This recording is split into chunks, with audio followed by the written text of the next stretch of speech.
Guru. Guru kita itu saya dengar ada gaji sekitar 150, 300, bahkan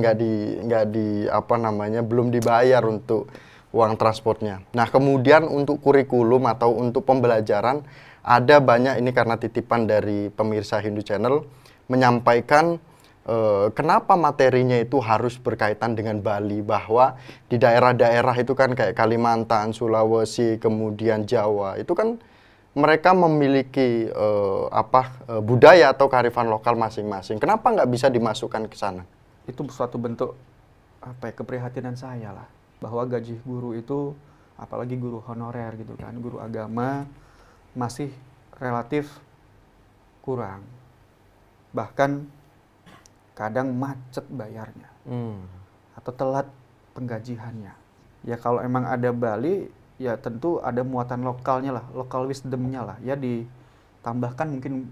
Perlu kita perhatikan antara agama dengan budaya. Hindu memang secara Nusantara itu banyak, Mas. Tidak hanya Hindu Bali. Di Bali mungkin Hindu Bali, di Jawa.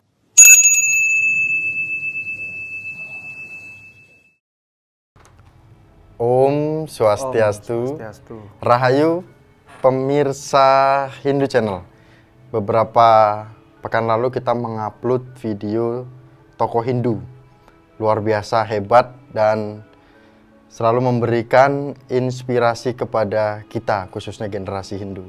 Dan hari ini kita mengundang yang punya pemuda Hindu seluruh Indonesia, yaitu ketum kita, Ketum Prada, I Gede Aryawan. Biasanya dipanggilnya Ketum IG. Ketum IG. Rahayu, Om Swastiastu. Om Swastiastu, Rahayu, Mas Miko. Kayaknya lagi kurang semangat. Kalau Prada semangatnya gimana, Pak Ketua? Ini semangat banget ini. Kalau apalagi diundang sama Hindu Channel. Semangat katanya. Kalau Prada gimana, Pak Ketua? Prada Jaya. Prada Jaya. Nah, ini langsung tembak pertanyaan aja karena ketum kita kemarin kayaknya keliling-keliling ke daerah. Sebenarnya kondisi pemuda kita saat ini gimana nih, Pak Ketua? Siap. Sebelumnya Om Swastiastu, Mas Miko, gimana kabar? Astungkara. Sehat ya? Sehat. Ya, itu yang paling penting. Jadi pemuda kita Astungkara sehat-sehat semua lah. Jadi memang beberapa waktu lalu saya masih menjalankan tugas sebagai Ketua Umum Prada Indonesia. Ya, ngayah di Prada, masih keliling-keliling daerah. Kemarin terakhir kita lokasabe di Palu. Palu? Iya, kebetulan cukup jauh juga dari Jakarta gitu kan. Penerbangan 2,5 jam lah kalau direct. Kemudian ya kondisinya memang teman-teman di daerah, pemuda kita terutama pemuda kita masih tetap solid ya. Prada masih satu komando di seluruh Indonesia. Belum ada hal-hal yang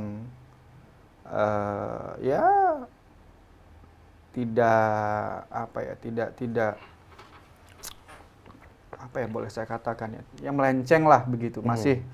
Masih dalam koridor-koridor kepemudaan kita. Di Prada kita lihat di semua daerah, kita monitor. Mungkin sekalian saya mengenalkan Prada juga hari ini. Ya, Prada sebagai satu-satunya ormas pemuda Hindu tingkat nasional yang diakui oleh pemerintah. Kita masih berdiri tegak, berlandaskan Pancasila tentu kan. Ya, kita juga selalu bersinergi dengan ormas-ormas lain di eksternal, di organisasi kepemudaan di lintas agama. Jadi kita masih solid, teman-teman, kita masih semangat untuk menggerakkan Prada ini. Karena Prada adalah organisasi yang sifatnya kaderisasi. Jadi kita paham betul, kita monitor betul bagaimana situasi, kondisi dari pemuda kita, terutama pemuda Hindu kan. Gitu. Jadi Masih aman lah, Mas. Masih aman lah. Masih aman, santai pokoknya. Masih teman-teman tuh masih sering-sering info kalau misalnya di daerahnya ada sesuatu yang kira-kira perlu dibahas. Kemudian teman-teman juga masih satu komando mendukung saya sampai 2025 gitu kan. Kalau ngomongin kondisi, saya kira teman-teman di daerah juga eksis. Menjalankan Prada ini eksis. Apalagi kan pemuda-pemuda saat ini kan jiwa tampilnya itu sangat Betul tinggi sekali. Mas. Dan Iya. apalagi ya itu tadi ingin tampil karena teknologinya kan canggih Iya, sekali gitu. sekarang dunia sudah dalam genggaman gitu kan. Nah, kemudian Pak Ketua, pasti ada laporan terkait dengan kondisi pemuda kita di daerah atau di lingkungan Pak Ketua, apalagi Pak Ketua kan aslinya kan dari Lampung, kalau nggak salah. Benar. Bener. Itu nggak salah. Nah, dari Lampung. Kondisi pendidikan kita saat ini seperti apa? Kalau bicara pendidikan itu di situ ada guru. Kemudian ada sistem pembelajarannya seperti itu. Nah, Pak Ketua melihat ini seperti apa? Iya, kalau saya melihat dari sisi pendidikan, pemuda dari sisi pendidikan, karena pemuda itu umur 16 sampai Undang-Undang Pemuda ya, sampai 30 tahun. Artinya umur 16 itu sekolahnya di SMA ya. Kemudian umur 20-an itu kuliah mungkin ya, dan 30 sampai pada sarjana strata S2 atau S3. Kalau saya melihat itu, betul yang Mas Miko sampaikan, bahwa kondisi pendidikan hari ini mungkin sudah sangat baik. Mungkin dulu saya dari angkatan saya angkatan 2005, lulus 2005, masuk kuliah 2005, jumlah angkatan saya itu sudah cukup banyak. Ada 50 orang. Mas. 50 orang? Ya, kurang lebih 50-an orang. Kalau saya tanya waktu itu senior-senior saya di angkatan mungkin tahun 2000-an, tahun 90-an, mungkin di bawah itu, Mas. Dan hari ini saya lihat, adik-adik saya hari ini di kampus saya, di Unila, nih saya promosi nih, Unila nih gitu kan. Karena penting juga. Saya sampaikan Unila itu salah satu kampus negeri lah di Lampung. Itu jumlah mahasiswa Hindu mungkin sudah di atas 200 sampai 300-an orang. Artinya jenjang pendidikan dan kesadaran daripada anak-anak muda kita, pemuda Hindu sudah naik. Dilihat dari kuantitas. Kalau kualitas itu bisa sambil jalan. Nah, saya kira dengan kesadaran itu dulu. Jadi teman-teman pemuda di Lampung, terutama di kampung saya, dari situ saja indikatornya sudah jelas. Ada peningkatan baik itu secara kuantitas maupun secara kapasitas. Gitu, Mas Biko. Jadi apa ya? Keren lah sekarang gitu. Anak-anak muda ini udah mulai sadar akan pendidikan. Karena pendidikan di sini menurut saya, inilah yang akan menjadi dasar daripada teman-teman ini meraih jati dirinya. Ya kan? Dengan pendidikan ini, teman-teman bisa memilih nantinya. Mau kerja apa? Mau jadi guru, bisa sekolah keguruan. Mau jadi ekonom atau perbankan, kita bisa sekolah ekonomi. Mau jadi pengacara, kita bisa sekolah hukum. Dan semua. Sekolah apapun itu, sekolah kedokteran, sekolah kepolisian, itu ada yang namanya pendidikan di situ, Mas. Jadi dengan pendidikan itu kita bisa merubah dalam tanda kutip, merubah kemampuan dan kapasitas kita sebagai individu.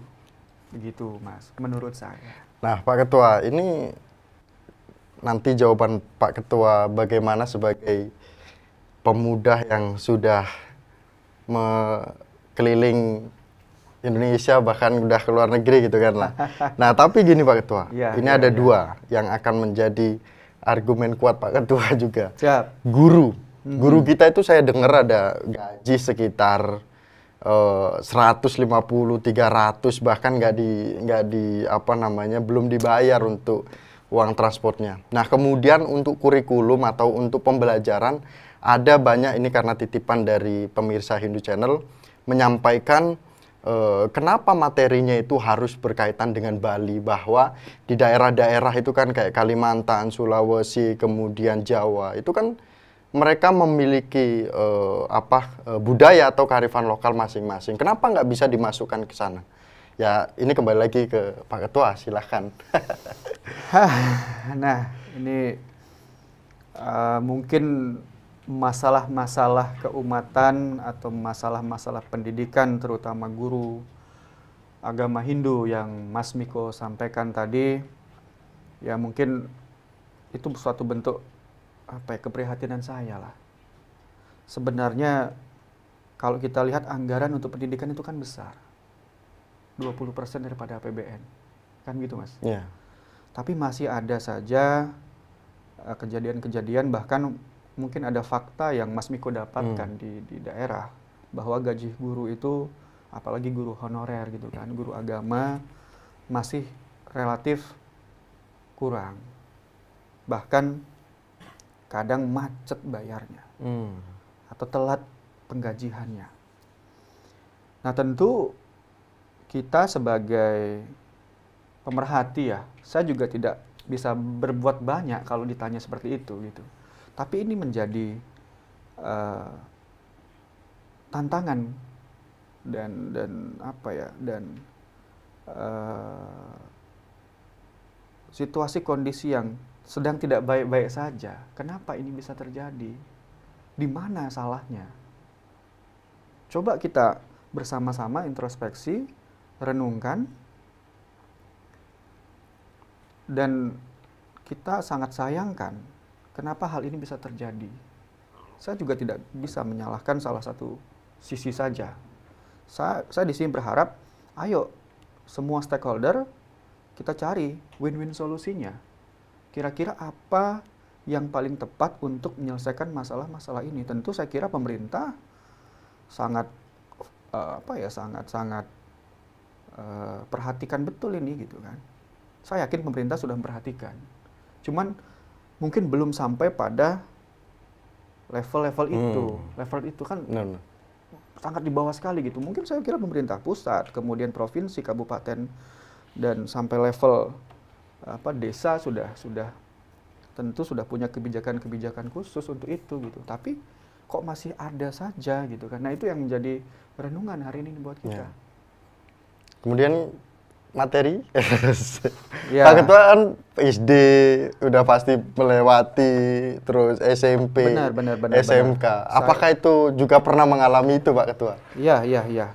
Memang juga sadar, saya orang Bali, kelahiran Lampung, kemudian hari ini saya besar, pendidikan saya dari Lampung juga gitu kan, besar di Lampung dan berpendidikan juga di Lampung.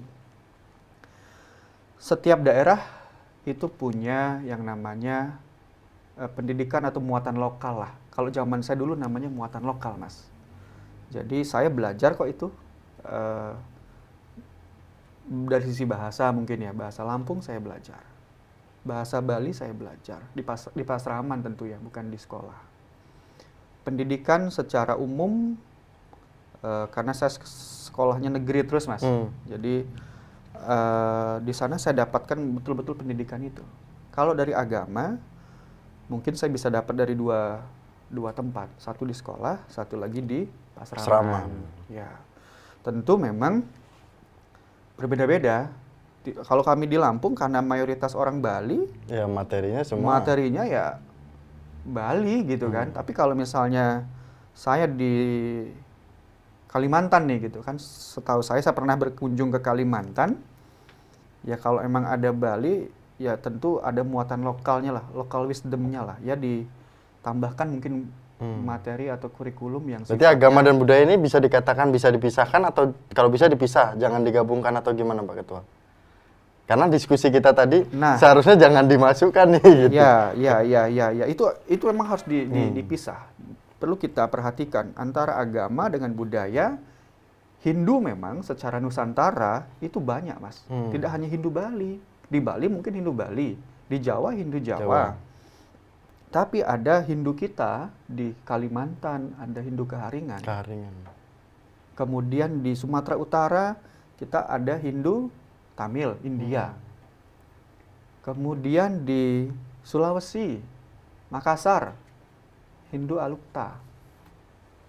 Kemudian di Maluku ada Hindu Tuol. Jadi saya kira ini sharing saja Mas. Iya. Saya Juga kan Pak Ketua, sebelumnya ini pemirsa Hindu Channel Hindu Channel juga udah pernah mengundang dari Maluku, dari Sulawesi juga, dari Alukta, kemudian juga dari Jawa. Mungkin Bapak Ibu bisa simak apa yang disampaikan oleh Pak Ketua bahwa disebutkan tadi beberapa umat Hindu kita di daerah-daerah. Nah, di Hindu Channel ini sudah ada, silakan cari judulnya saja. Lanjut Pak Ketua.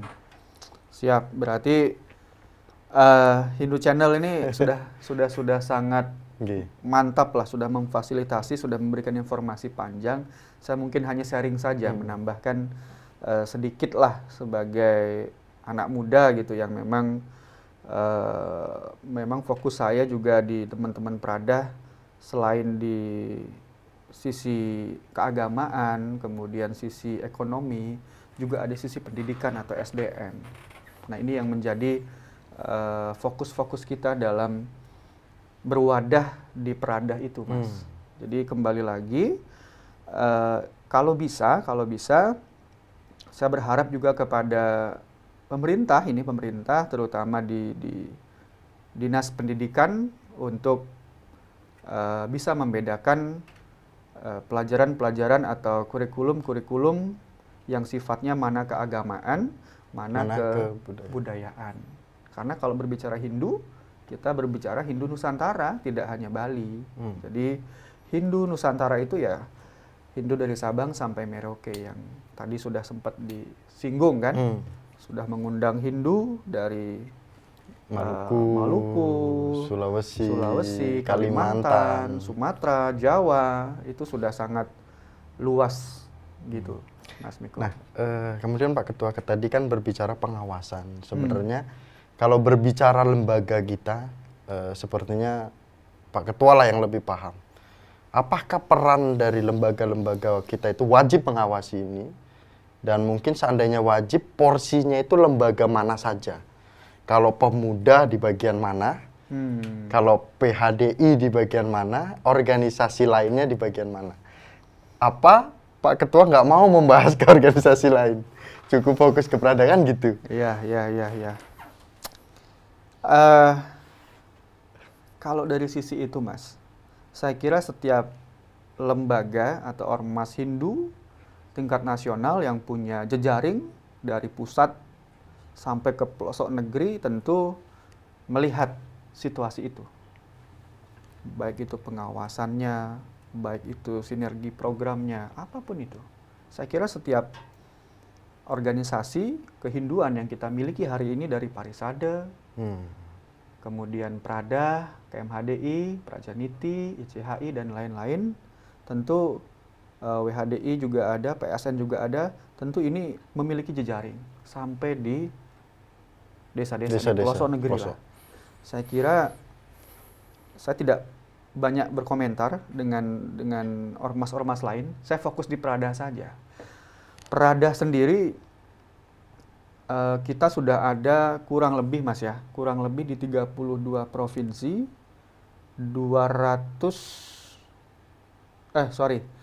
140 kabupaten kota dan 250-an komisariat desa dan kecamatan. Artinya kita tuh sudah ada sampai di pelosok negeri, Mas. Sudah ada. Teman-teman juga selalu menginfokan. Dari daerah itu mereka selalu menyampaikan situasi, kondisi yang memang sudah terjadi di situ.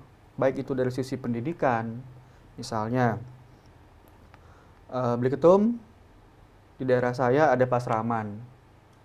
Pasraman ini menaungi anak-anak yang kurang mampu, yang tidak bisa bersekolah ke sekolah-sekolah vokasi, baik itu swasta maupun negeri.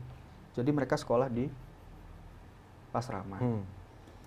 Nah, informasi-informasi seperti ini kan sangat penting bagi kita. Artinya, kami sebagai organisasi pemuda itu diminta untuk apa sih kira-kira yang bisa kita perbuat. Kalau misalnya Beli Ketum punya ide, Beli Ketum punya gagasan, tolong kami dibantulah minimal itu sebelum bantu yang lain-lain. Misalnya dibantulah untuk beli buku atau beli meja di kelas atau apalah gitu, yang sifatnya memang untuk mendukung daripada proses belajar mengajar teman-teman. Gitu, Mas. Kemudian Pak Ketua, ini kan Hindu Channel juga kan ke beberapa daerah. Kayak kemarin kami terakhir itu dari Jawa dan Bali. Dan sebelumnya kami ke Lampung juga ke Kalimantan. Ini penjelasan Pak Ketua tadi, apalagi tidak mau mengomentari lembaga-lembaga Hindu lainnya. Namun di sini ada dua pandangan menurut kami yang mendengarkan dari Hindu Channel. Yang pertama itu umat Hindu yang ada di daerah merasa bahwa mereka tidak diperhatikan, tidak mendapat perhatian. Bahkan dikunjungi aja tidak pernah seperti itu. Nah, kemudian yang kedua, lembaga-lembaga Hindu kita sudah merasa bahwa kami sudah memperdulikan, kami sudah banyak membantu, kami sudah turun. Nah, ini mungkin dua pandangan yang Pak Ketua mungkin bisa juga sampaikan atau bisa jelaskan, mungkin juga ke Hindu Channel juga kan gitu. Seandainya ke daerah ya mungkin bisa informasikan ke saya sebagai Ketua Prada kan gitu. Iya. Gitu Pak Ketua. Ya, gini Mas. Perihal itu ada dua pandangan, saya kira saya mencoba meluruskan dulu lah. Kalau misalnya ada atau tidak adanya kunjungan, tidak adanya perhatian yang dilakukan oleh lembaga-lembaga Hindu tadi, mungkin kalau saya boleh sampaikan, Peradah ini kan hadir di semua daerah, Mas. Tidak mungkin saya sebagai ketua umum atau pimpinan di pusat itu bisa hadir menyambangi semua tadi. Semua di kantong-kantong daerah kantong-kantong itu tidak mungkin bisa semua, mungkin hanya sampai di provinsi. Nah, ini juga harus kita lihat nih, apakah yang menyampaikan itu teman-teman dari desa, apakah dari kecamatannya atau dari kabupaten. Ini kan bertahap. Ada teritori yang kita bisa jangkau dan tidak gitu. Mungkin tugas untuk menyapa itu bukan hanya dari kami di pusat, Mas. Tapi itu bisa dilakukan oleh teman-teman provinsi, kabupaten kota, atau komisariat kecamatan dan desa. Jadi tanggapan itu atau persepsi itu tergantung nih. Saya melihatnya dari dua sisi soalnya. Kalaupun nanti yang pertama tadi yang menyampaikan bahwa tidak pernah dikunjungi, tidak pernah diperhatikan. Nah, kembali lagi itu tergantung sudut pandang yang mana gitu kan. Kalau kami di Prada, ya memang kami jujur, saya mungkin menyambangi kebetulan kemarin saya pulang kampung di Lampung, kemudian ada pelantikan Peradah komisariat kecamatan dan desa, saya bisa hadir di sana, Mas. Kenapa? Pas kebetulan. Kalau secara ADART saya harus mengunjungi semua, saya juga tidak bisa, Mas. Nggak boleh begitu kan, tidak boleh. Pas kebetulan begitu, jadi ya saya menyempatkan diri lah untuk ketemu dengan kader-kader saya. Kan nggak ada salahnya toh. Itu di kampung sendiri kan begitu. Jadi mereka juga punya kebanggaan lah gitu. Rupanya ketum kita dari kampung kita gitu kan. Mereka juga punya motivasi ke depan. Jadi dari situ saja saya sudah bisa melihat, oh rupanya gitu kan. Mereka butuh, teman-teman ini butuh sentuhan-sentuhan kita. Walaupun hanya sekedar hadir ya, mungkin tanpa saya harus berbicara banyak. Tapi hadir di situ, bersilaturahmi, bersilaturahmi itu sudah cukup.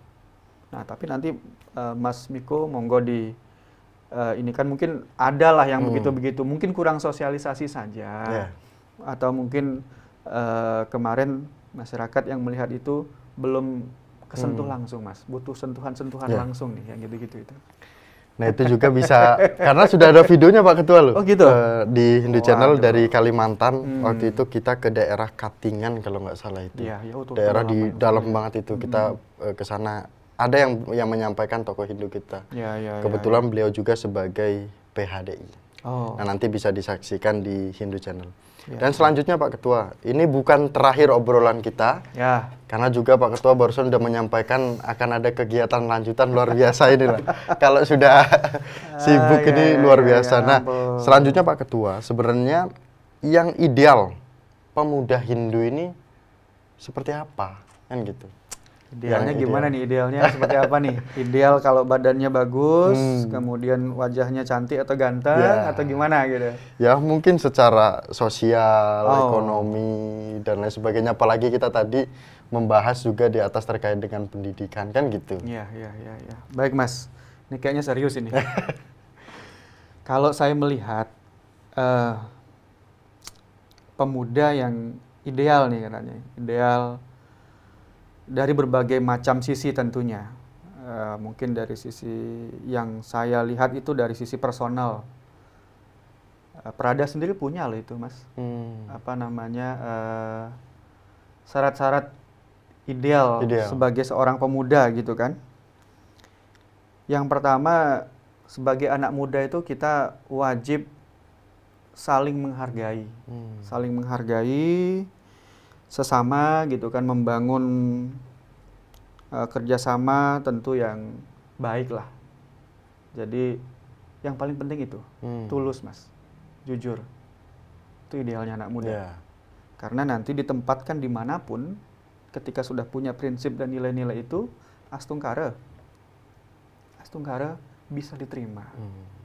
Itu yang pertama. Di samping memang kita sebagai anak muda ini punya tanggung jawab sosial. Tanggung jawab sosial, spiritual, ya tentu melayani juga kan.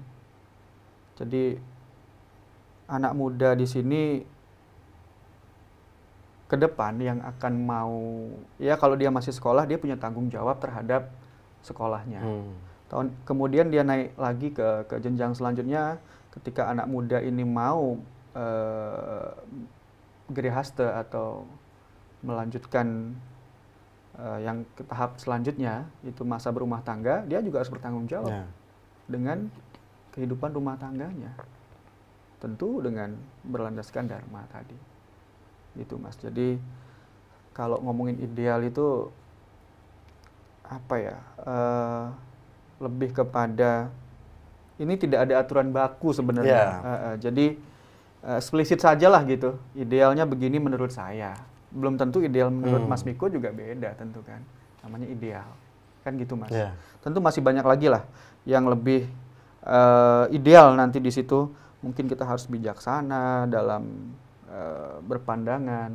Kemudian kita juga harus kalau anak muda itu yang terkenal itu agent of change, sebagai agen perubahan. Kalau di kampus-kampus kan begitu kan? Anak muda makanya yang ideal adalah begini, agent of change, sebagai agen perubahan, membawa perubahan mungkin lebih baik lagi lah gitu, karena dianggap yang sebelumnya belum baik. Gitu Mas. Jadi simple sih sebenarnya. Kalau kita melihat fenomena-fenomena yang terjadi hari ini. Kan banyak juga anak muda yang satu sukanya marah-marah kan, karena jiwa muda kita sukanya marah-marah, emosional, ada juga. Yang lemah lembut kayak yang Pak lemah Ketua. lembut juga ada. Ada juga anak muda yang pembawaannya itu sangar gitu kan, serius saja. Ya ada juga. Ya karena sudah ya ini tergantung iklim lah gitu. Kalau saya itu ya santai, kemudian tenang, tenang kayak Mas Miko gitu kan, tiba-tiba tenang nyalek gitu. Ini tenang apa gitu kan, iya ya gitu-gitu aja sih. Gitu Mas. Kira-kira Memuaskan nggak Ya, jawaban saya ini? sangat memuaskan lah Pak Ketua, apalagi di situ tadi kan juga kena lah ke Hindu Channel gitu kan. Jadi Siap. dengan tulus Hindu Channel keliling-keliling daerah, bertanggung jawab atas video-video atau informasi yang diberikan kepada umat Hindu khususnya yang jauh, supaya ngelihat HP itu sudah dekat kan gitu. Cocok. Nah, ya mungkin Pak Ketua hanya sampai jam berapa ini Pak Ketua? Sangat sih, udah hampir jam 10 kan gitu. Pokoknya demi Hindu Channel saya siap. Nanti berarti rencana langsung berangkat jalan? Ya, astungkara lah. Biar semua jalan Mas. Biar semua jalan. Iya, jadi kita prioritaskan yang memang harus kita prioritaskan. Ya, ini Hindu Channel mendapatkan prioritas Pak Ketua. Bagus ya, pasti. Dan pemirsa Hindu Channel, inilah pembahasan kita bersama pemilik pemuda Hindu di Indonesia khususnya. Karena hari ini kita khusus membahas tentang pemuda, di mana peran pemuda Hindu saat ini sangat dibutuhkan dan sangat dinantikan gebrakan-gebrakan dan semangat-semangat barunya. Dan akhir kata kami tutup dengan Paramasanti bersama dengan ketum kita, I Gede Aryawan Paramasanti. Om Santi Santi Santi Om. Sukses semua Pak Ketua, sehat-sehat. Sehat-sehat Mas. Iya. Rahayu, rahayu, rahayu, rahayu.